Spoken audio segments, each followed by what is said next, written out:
तज दे सारे काम है, लेके उनसे नाम करो तुम, भजन सुबह हो शाम है। अवल तो जैसे भी जगह जाओगे, जैसे वहाँ के हालात वातावरण होगा, वो हमारे ख्याल पर, मन पर, जीवन पर हर प्रकार से प्रभाव डालेगा। मन की शांति के लिए लोग मंदिरों में, मस्जिदों में, गुरुद्वारों में जाते हैं, इसीलिए बनाए गए हैं कि यूँ तो हमें रोज़ाना घर में रहते हुए घरेलू संसारी बातें, संसारी कामों में इतने व्यस्त हो जाते हैं कि शायद जो काम हमें सबसे प्रमुख रूप से करना चाहिए, अर्थात भक्ति का टाइम निकालना चाहिए, वो नहीं निकाल पाते। तो उसके लिए ये इसलिए बनाया गया था कि एक जगह पर एकत्रित होके कि जब भी समय मिले तो वहाँ जाके वहाँ के वातावरण में शुद्ध विचारों को सुनना, एक दूसरे से आदान प्रदान करना, आपस में प्रभु का गुणगान, उनकी महिमा मंडन, उनके गुणों का बखान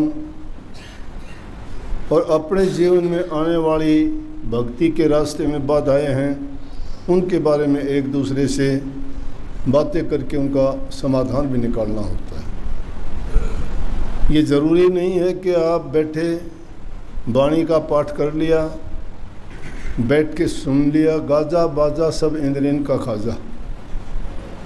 ये गाना बजाना भी एक सिर्फ कानों तक और मन को प्रभावित करने वाली चीज़ है, परंतु अच्छे और शुद्ध विचार सुनते सुनते, करते करते हमारा ये ख्याल बनता है कि हमें भी अच्छा करना चाहिए। इसीलिए संगति पर जोर दिया गया, महापुरुषों का संग करना, उनके वचन को सुनना और उनके दर्शन करने से हमारे विचार शुद्ध होते हैं, पवित्रता आती है, बुराइयां छूटती हैं। लेकिन वो छूटती कब है? जब हम उनको अपनाने के लिए तैयार होते हैं। जब तक हमारे दिल में छिपा हुआ भ्रम है वो निकलता नहीं है, उसको अज्ञान कहो, भ्रम कहो, पाप कर्म कहो, वो हमें अच्छे रास्ते की तरफ बढ़ने से रोकता है, नहीं जाने देता। क्यों नहीं जाने देता? जब भी हम वहाँ जाने के लिए कोशिश करते हैं तो वो कोई ना कोई बाधा उत्पन्न कर देता है कि जिसके कारण हम उस रास्ते से भटक जाएं। और उसके लिए एक चीज़ नहीं है, अनेकों चीज़ है।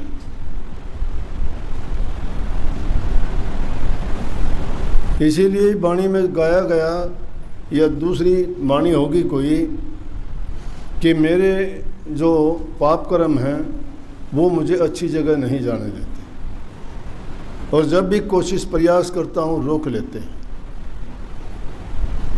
तो सबसे प्रथम बात है कि इंसान अपने जीवन को अच्छा, सच्चा, सदाचारी और चरित्रवान बनाए। जिस इंसान का कोई चरित्र नहीं होता ना, वो कुछ नहीं कर पाता जीवन में।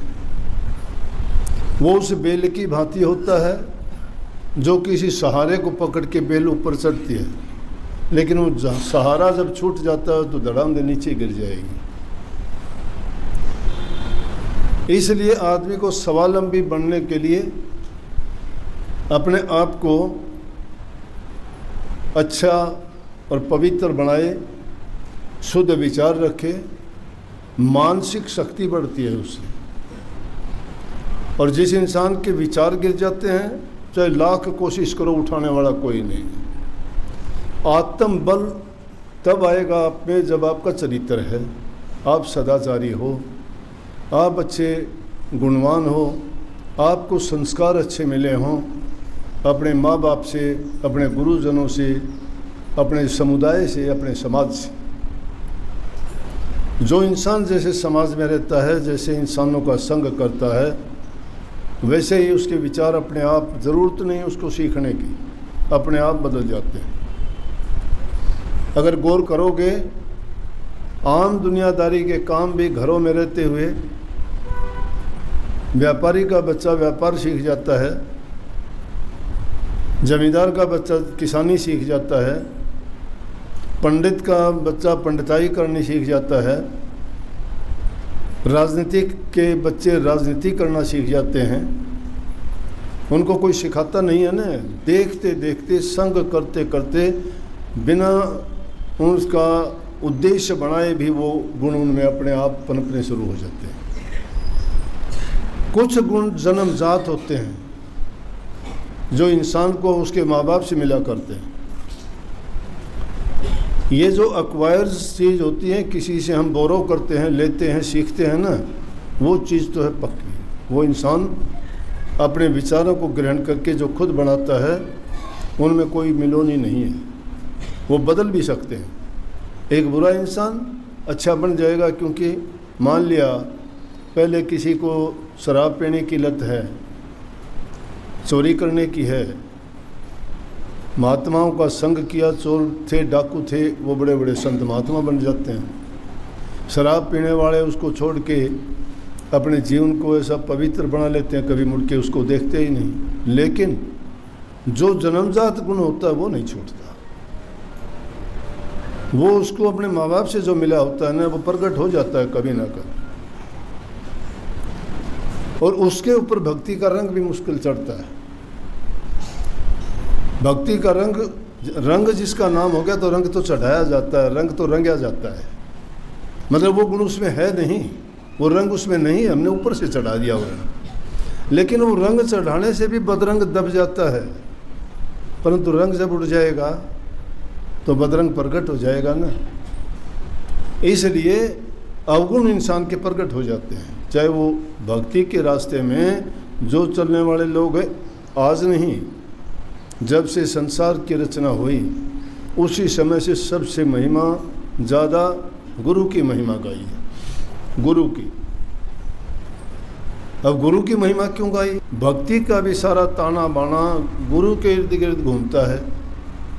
गुरु पर यकीन, गुरु से प्यार, गुरु दर्शन, गुरु के वचन की पालना, गुरु की सेवा, गुरु से बताई बातों से साधना करना। जब इन चीज़ों का हम पालन करते हैं तो हमारा जीवन अपने आप सद्धता चला जाता है, गिरावट में नहीं आता। और नहीं तो कबीर साहब ने जो बात कही, गुरु माथे से उतरे शब्द भी हो ना हो, ताको काल घसीट सी बचा न सके कोई। गुरु है क्या? गुरु वो नियमों का वो दायरा है कि जिससे बाहर निकलोगे मारे जाओगे। वो लक्ष्मण रेखा है गुरु का वचन। गुरु आपको आपके जीवन को संवारने की बात बताता है, गुरु का स्वार्थ नहीं है। लोग सोच लेते हैं इसमें गुरु का स्वार्थ है। कोई कहता है मैंने गुरु तेरा नाम छोड़ दिया। क्यों छोड़ दिया भाई? क्योंकि तू उसके काबिल नहीं है इसलिए छोड़ दिया। ना गुरु पूरा नहीं मिला, गुरु ने पूरा तेरा क्या बिगाड़ा, तेरे से कुछ छीन लिया, ले लिया, घटा दिया। मतलब अपनी कमी को छिपाने के लिए गुरु पे दोष मंडते हैं। जिस दर्जे का गुरु होगा वो तुम्हें उतना देगा। गुरु तो होगा वो। अगर पाखंडी, ठग, लुटेरे, वो गुरु नहीं है। बाणा बदलने से गुरु नहीं बन जाता। कितने लोग फिरते हैं ऐसे, बाणा पैरे शेर कर चले भेड़ की चाल, बोली बोले शाड़किर कुत्ते लीना पाट। शेर की खाल पहन के कोई शेर थोड़ा बन जाता है। उसकी बोली बता देगी। शेर की धाड़ होती है, भेड़ तो म्यां म्यां करेगी। इसलिए गुरु के पास जाओ तुम किसी संसारी चीज़ों के लिए नहीं। अरे संसारी चीज़ तो अपने आप आती चली जाएंगी तुम्हारे पास, अगर तुम्हारा रास्ता सही है। कोई निर्भाग आदमी ऐसा होगा जो ये कहेगा कि मेरा जो है गुरु के पास जाने में, सत्संग में जाने से मेरा नुकसान हुआ हो।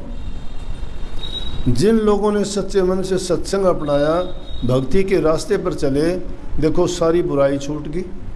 सत्संग सिखाता है कि समय पर अपने सारे कार्य कीजिए। आप सबसे पहला काम है पेट पूजा। पहले काम करो, काम किए बिना किसी का काम नहीं चलता। किसी के कर्जदार मत बनो, अपना कमा के खाओ। अगर किसी से लेके खाते हो कर्जदार बनते हो, कर्जा देना पड़ेगा। इसका नियम है संसार का, जो जिससे लेता है उसको देना पड़ेगा।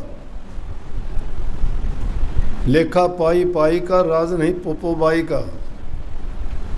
आज किसी से लेते हो, चाहे तुम मांग के लेते हो, चाहे तुम धोखे से लेते हो, चाहे झूठ बोल के लेते हो, उस चीज़ के आप कर्जदार बन चुके हो। और वो कर्जा आपके सिर पर आज नहीं कल को देना पड़ेगा। नियम बड़ा अटल है, पक्का है। हमें उस चीज़ का ज्ञान नहीं है।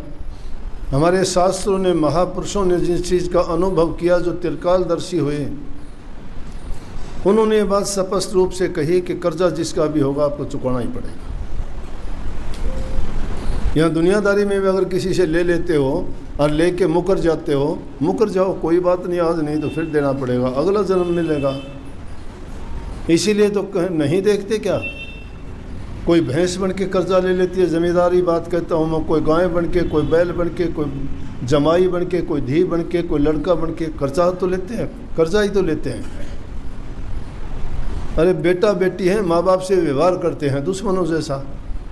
आदमी ईमानदारी सच्चाई से काम करता है, अच्छा खिलाता पिलाता है, भैंस धोखा दे जाती है, इतनी बड़ी रकम की लेके आते हैं, ख़राब हो जाती है, गई, कर्जा था उसका, कोई चुका लिया। कितने बच्चे ऐसे करते हैं, माँ बाप को दुख देते हैं, वो उनका नहीं, वो कर्जा है पिछले जन्मों का। प्रारब्ध के कारण हमें ये चोला मिला है, इसीलिए इंसान के शरीर को उत्तम कहा। ये बहुत मुश्किल से मिलता है, और इसको पाके भी जो इंसान इसका महत्ता नहीं समझता और इसको कोडियों के भाव बर्बाद करता है, वो समझो कि आत्मघाती है वो इंसान, सुसाइड करता है वो अपनी। जो खुद आत्मघात करता है उसको दूसरा कौन बचा देगा? बचाने वाला है उसकी बात मानते नहीं, वो गुरु ही है तुम्हें, जो हर हाल में हर ख्याल में तुम्हारे संग रहता है, तुम्हें बचाता है, तुम्हें सही बात बताता है। इसलिए नाता प्रेम का जोड़ो गुरु। प्रेम बहुत बड़ी चीज़ है। प्रेम कुर्बानी चाहता है। कुर्बानी में क्या है कि आपको दूसरी चीज़ों को त्याग के एक ही चीज़ में अपने मन को लगाना पड़ता है। उसका मतलब ये नहीं कि घर गृहस्थी की, दुनियादारी की, खाना कमाना ये छोड़ दो, नहीं। सब चीज़ों को ज़रूरत के मुताबिक करते रहो। काम नहीं करोगे रोटी कहाँ से होगी? परिवार है उनका लालन पालन कहाँ से होगा? घरों में शांति रखो, प्यार से काम करो। उसके साथ साथ ये सच्ची भक्ति का रास्ता है। ये सच्ची भक्ति है। संत जितने हुए गृहस्थ में हुए, गृहस्थ में ही सारे काम करते रहे, करते करते ही वो भक्ति की ऊंची से ऊंची सीढ़ी पर पहुंच के आज उनके नाम लिए जाते हैं। गृहस्थ में रहते हुए ही भक्ति कर सकते हैं। आदमी की सभी मन की इच्छाएं भी पूरी होती हैं, और वो उसमें रह के, समाज में रह के ही उसे पता लगता है कि इंसान को क्या करना चाहिए, क्या नहीं करना चाहिए। समाज से अलग हो गया वो तो पत्थर हो जाएगा। उसको क्या पता है कि समाज में क्या है? एक अकेला आदमी बैठ जाओ कहीं पे, और उसको क्या नाम का पता है, क्या सत्संग का पता है, क्या गुरु का पता है, क्या जीवन का पता है, किस रास्ते पे जाना उसको क्या पता? सीखता समाज से है, और समाज में सब प्रकार की चीज़ें उसको मिलती हैं, और उनमें भी सर्वोत्तम कौन है? गुरु। क्यों? गुरु ने हर प्रकार के उनके सुख दुख दुनियादारी की चीज़ों को भी देखा है, और उसको वो सही बातें बता के सही रास्ते पे ले जाना चाहते हैं। इसलिए प्रथम पूजा गुरु की बताई गई है, और मैं कहता हूँ अंतिम पूजा भी गुरु की है। जिसने गुरु को मन में बसा लिया वो गुरु का ही हो गया। गुरु इंसान को समझते हैं शायद आप, ये भूल है। इंसान तो वो माध्यम है जो तुम्हें सच्ची भक्ति और परमात्मा का रूप दर्शाता है। लेकिन उससे मुंह मोड़ लोगे तो परमात्मा से कैसे जुड़ोगे? इसलिए दोस्ती पहले गुरु से ही करनी पड़ेगी ताकि वो आसानी से हमें मिलवा दे। अरे दुनियादारी के भी किसी बड़े आदमी से मिलते हो, चपड़ासी नहीं मिलने देता तुम्हें, कहता है अभी साहब नहीं है, अभी साहब खाना खा रहा है। और उससे अगर दोस्ती होगी तो चाहे कितना भी बिजी हो, साहब को भी खुश कर ले, जी एक बेचारा काफ़ी देर से इंतज़ार कर रहा है, उससे बात कर, फट से मिलवा देगा कि नहीं मिलवा देगा? तो इसलिए गुरु से तो तुम नाता जोड़ते नहीं, फिर वो कैसे किसको मिलवा देगा भाई? तो इसलिए गुरु की महिमा गाई गई है। जगह जगह जितनी महिमा गुरु की कही गई, वो भक्ति का सबसे आसान तरीका संतों ने इस युग में बताया। क्यों? इस युग में इतनी उम्र नहीं है, जीव में उतनी शक्ति नहीं है, तीसरी चीज़ जीव को बर्दाश्त नहीं है, चौथी चीज़ युग भी कलयुग चल रहा है, उसका भी बहुत असर है हर जीव पर। तो ये सारी चीज़ें मिलके इंसान को डगमगा देते हैं, भटका देते हैं रास्ते से। परंतु जिनका इरादा पक्का होता है, जो चरित्रवान होते हैं, जो संस्कारवान होते हैं, जिन्होंने अपने जीवन का लक्ष्य चुन लिया है कि मुझे ये करना है। अरे दुनिया में और चीज़ों के लिए भी तो आप इतने पक्के हो जाते हो, किसी से दुश्मनी सारी ज़िंदगी निभा देते हो, कोई भी किसी चीज़ को पाने के लिए कोई धंधा करते हो, उसको आप प्राप्त कर लेते हो। तुम अपनी अचीवमेंट्स देखते हो कि मैं वकील बनूंगा, मैं डॉक्टर बनूंगा, मैं जज बनूंगा, मैं अफसर बनूंगा। कैसे बिना सोचे तो नहीं बनते, आपने सोचा था, ऐसा निर्धारित किया था। तो जो इंसान इस प्रकार से निर्धारित कर लेता है, अपने मन में लग जाता है, वो निश्चित रूप से अपनी मंजिल पर पहुंचता है। भक्ति कठिन नहीं है, बहुत आसान है, बहुत आसान है, लेकिन रास्ता बड़ा प्यार का है। सबके साथ अच्छा बर्ताव करो, मीठा बोलो, मिल के चालो, बूढ़े बुजुर्ग माँ बाप की सेवा करो, किसी के साथ दुश्मनी ईर्ष्या ना रखो, क्योंकि तुम्हारा नुकसान है उसमें, उसका नहीं है। ईर्ष्या करोगे तुम जड़ते रहोगे, अगले को क्या पता तुम जलता है कि बुझता है कि चसता है। तुम्हारे मन में आग लगी हुई, उसके नहीं लगी हुई ईर्ष्या। तो वो ईर्ष्या ना करो, प्रेम करो। उसको नहीं पता है तुम प्रेम करते हो कि नहीं करते, लेकिन तुमने प्रेम में उसको बुलाया ही नहीं, याद रखते हो हरदम। तो इसीलिए तुलसी साहब ने बड़ी कमाल की बात कही। वो कहते हैं, तुलसी अपना राम न रीझ भजो चाहे खींच, भूमि पड़ा सो जाम सिर ओंधा सोंधा बीज। वो कहते हैं अपने परमात्मा को चाहे प्यार करके याद कर लो, चाहे दुश्मन मान के याद कर लो। दुश्मन मान के याद करोगे तो और ज़्यादा याद रहेगा आपको, लेकिन जिसको भी तुमने मान लिया है उसके पास तो जो होगा वो गुण आपको देगा, वो दुश्मन नहीं है तुम्हारा। प्यार से करेगा उसको जल्दी शीघ्र मिल जाएगा, और जो दूसरे तरीके से करेगा तो संभाल तो उसकी हो जाएगी, लेकिन बीच के दमोड़े बड़े मुश्किल हो जाएंगे। बीच के दमोड़े देखे हैं कि बीच के दमोड़े ये होते हैं कि पुराने ज़माने की बात है, एक आदमी ने तगाई मिला करती कर्ज, तगाई कर्ज को कहते हैं, कर्ज मिला करता, एक आदमी ने कर्ज ले लिया, तो कर्ज चुका नहीं पाया, तो सरकारी गाड़ी आती, कर्मचारी आते कि भाई कर्ज दे। कितना कर्ज? 30 रुपये। नहीं दे पाया। उन ज़माने में खाने के लिए भी अनाज नहीं होता था, बड़ी मुश्किल होगी। एक बार एक फसल उसकी अच्छी हुई तो उसने क्या किया कि वो 30 रुपये अपने ला के और अपनी माँ से कह दिया कि माँ इनको अच्छी तरह धर दे, रख दे, इस बार जब वो आएंगे ना तो मैं ये 30 रुपये दे के वो कर्ज चुकता हो जाएगा। बोला ला बेटा। तो जब क्या तजूरी थोड़ी होती थी, जब खाने के भी आदमी के पास लाले पड़े हों, उन्हें 30 रुपये कहीं रख के एक मटके में रख दिए, धर दिए, और आराम से वो बड़ा खुश, बड़े गर्दन उठा के चले गए, इस बार आने दे, मैं देखूंगा उनको, आते ही कह दूंगा ये ले, और कर्जा चुका के फ्री हो जाऊंगा, आज़ाद हो जाऊंगा। लेकिन क्या हुआ कि उनको तो आने में टाइम था, और एक जना कोई फंडी आ गया, वो आके कहने लगा कोई दुगने करवावे, कोई दुगने करवावे। वो भोली लुगाई थी, उसने सोची दुगने करवा ले, 30 रुपये तो हैं, और ये 60 कर देगा, 30 तेरा बेटा चुका देगा, 30 तू रह के घर के काम में काम लिए। बोली हाँ भाई रे, बोले हाँ। बोले मेरे पास 30 रुपये हैं, दुगने कर दे। हाँ बोला कर देंगे। लेके 30 रुपये और उसने दे के एक झूठा कागज़ बोला चढ़ा ये रखे थे उड़ रख दे, और तुम 2 महीना बाद से देखिए तेरे दुगने हुए पाऊँगे। पार बोला किसके दुगने होने थे इतनी देर में, और बीच में वो आ गए पैसे लेने वाले। बोला भाई कहाँ गया वो? ने बोला ये रहा भाई, नहीं तो छिपया करता, लुक्या करता, और औरों से भी कहता बताइए ना, कहना गाँव चला गया, वहाँ चला गया, नहीं है। तो उस दिन तो बड़े रोब से बोला ये रहा। बोला वो कर्ज देते रहा। बोले आओ। घर लेके गया। बोला माँ लेके आइए वो पैसे। माँ गई, कुलड़ी में हाथ मारा तो कुलड़ी में तो कागज़ पड़ा था। देख के ना भीतर से निकले कोई। बोले माँ क्या हो गया? बाहर आ तावड़िया। इनके बोलने जोगी भी कोई क्यों गलती कर बैठी, पैसे तो दुगने चक्कर में दे बैठी उसने।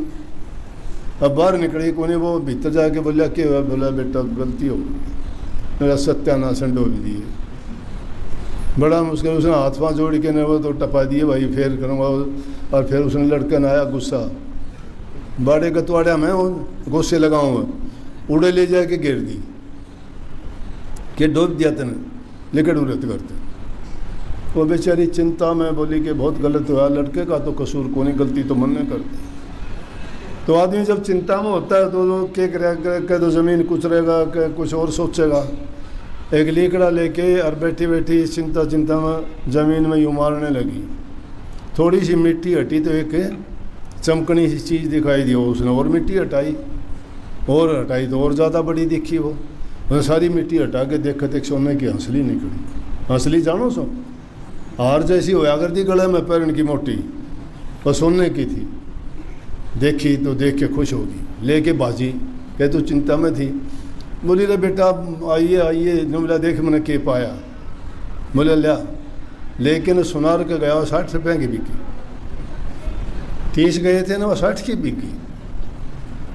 बोला मावा 60 की बिकी से। बोला बेटा था तो आदमी सच्चा। बोला कर तो दुगने दिए, फिर 20 वाली घंसा गरडी बहुत बोली। तो भाई ये बीच की घंसा गरडी है ना, वो बर्दाश्त करनी पड़ेगी।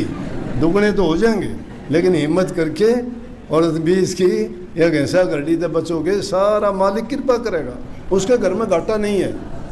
हमारी सोच में कमी है, हमारे विचार डगमगाए हुए हैं, हम घटिया हैं। अगर जिसकी इंसान की सोच में और सच्चे दिल से पुकारे, किसकी को नहीं सुनी उसने? उसके घर में किसका घाटा से? तुम जन से मांगते हो, उससे मांगा करो सीधे।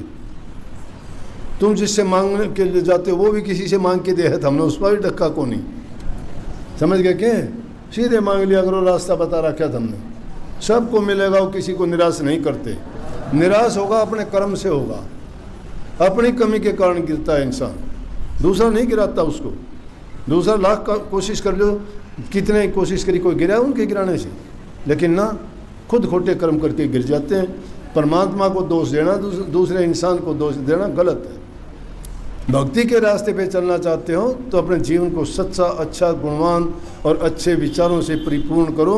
तुम्हारा जीवन भी सुखी, तुम्हारा परिवार भी सुखी, और जीते जी तेरी मुक्ति भी। बहुत बहुत आशीर्वाद।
साधो आशा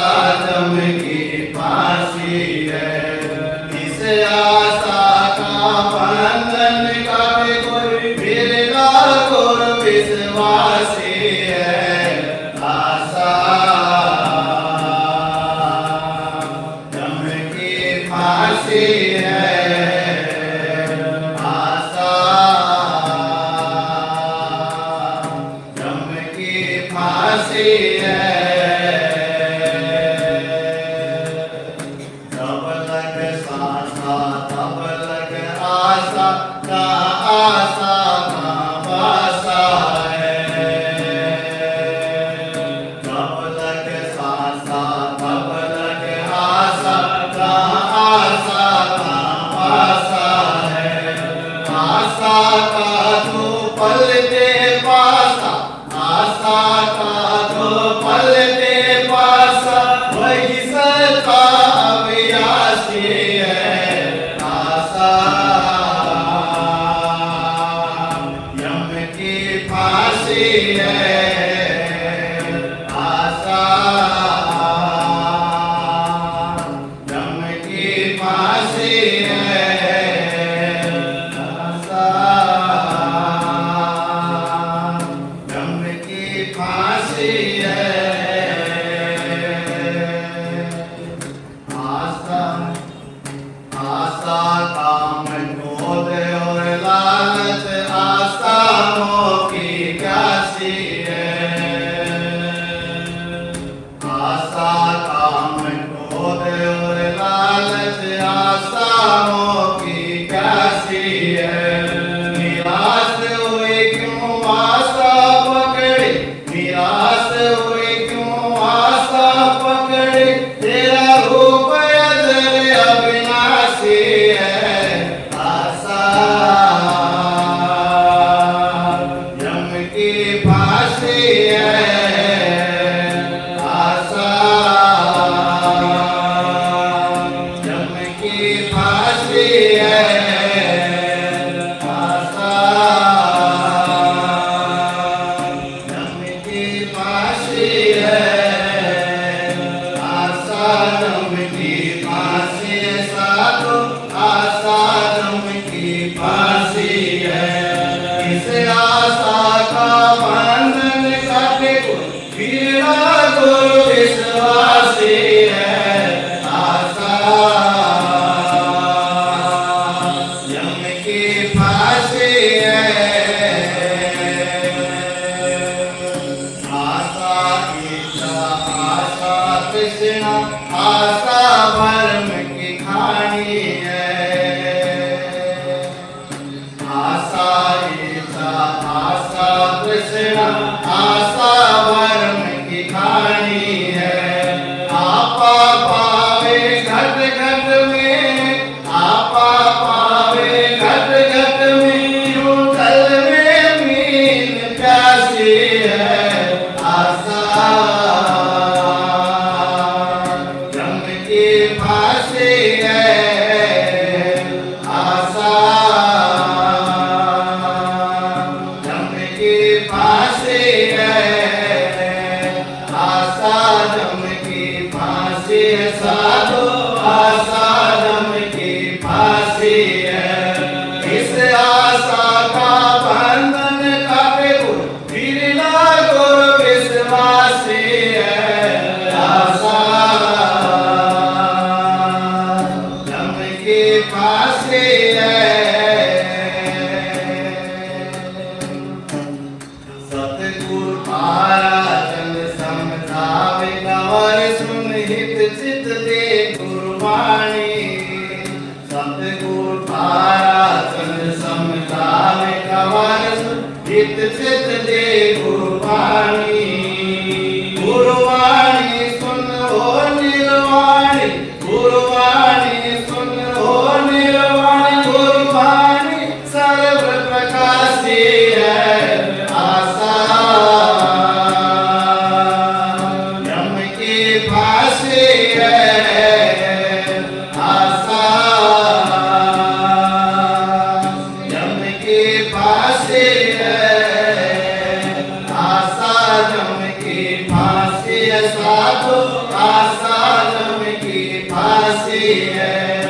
इस आशा का बंधन काटे को पीड़ा गुरु विश्वासी है आशा।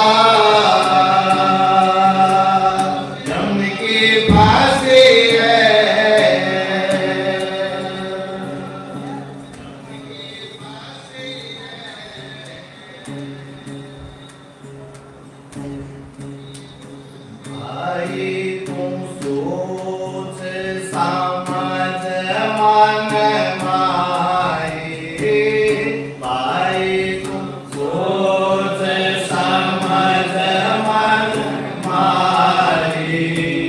हंस तेरा जगह अकेला रे, भाई हंस तेरा जगह अकेला रे।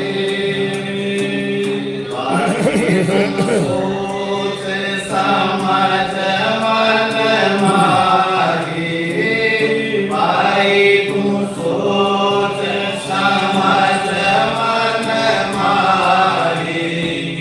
हंस तेरा जगह अकेला रे, भाई हंस तेरा जगह अकेला रे। जिस नगरी में बस तेरा है, पास तत्व का मेला रे।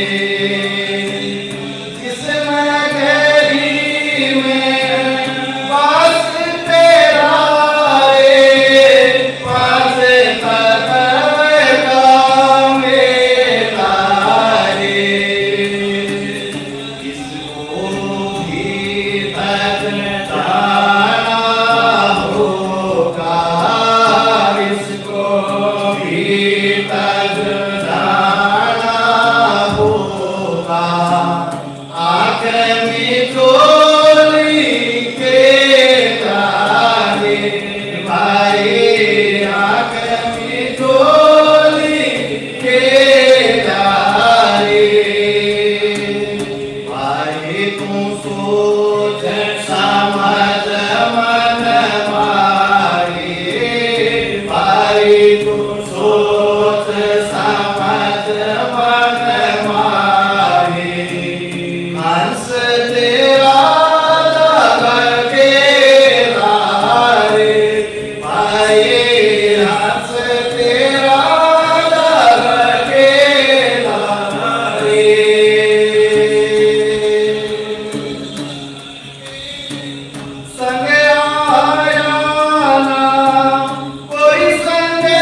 माई तू सोच समझ मन माही, माई तू सोच समझ मन माही। हंस ते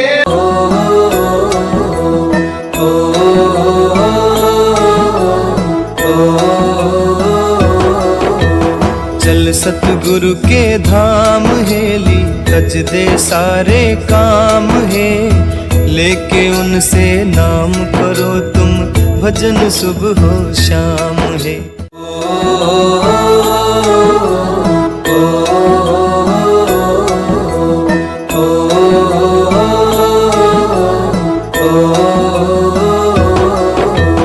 चल सतगुरु के धाम हेली, कज दे सारे काम है। लेके उनसे नाम करो तुम, भजन सुबह हो शाम है।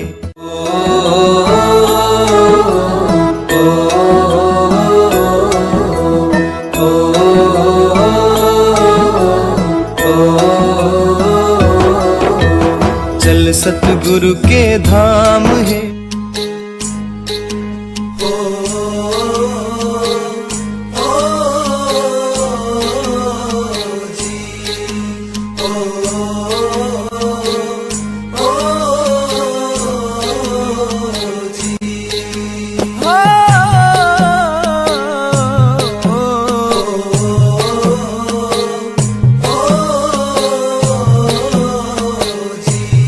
ले ले टिकट नाम की भाई, ये जहाज अमरपुर जागा।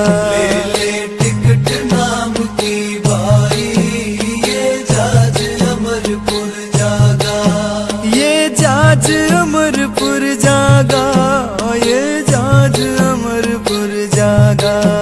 ये जहाज अमरपुर जागा, ये जहाज अमरपुर जागा। ले ले टिकट नाम की भाई, ये जहाज अमरपुर जागा। ले ले टिकट नाम की भाई, ये जहाज अमरपुर जागा। सोने का ये वक्त नहीं है, जाग जाग फिर सोवे ना। हीरों जैसा जन्म मिला है, कोड़ी की तरह खोवे ना। तेरा तुझ में छिपा होया है, पत्थर पानी टोवे ना। पूजा पाठ व्रत करो, कितने इन ते फायदा होवे।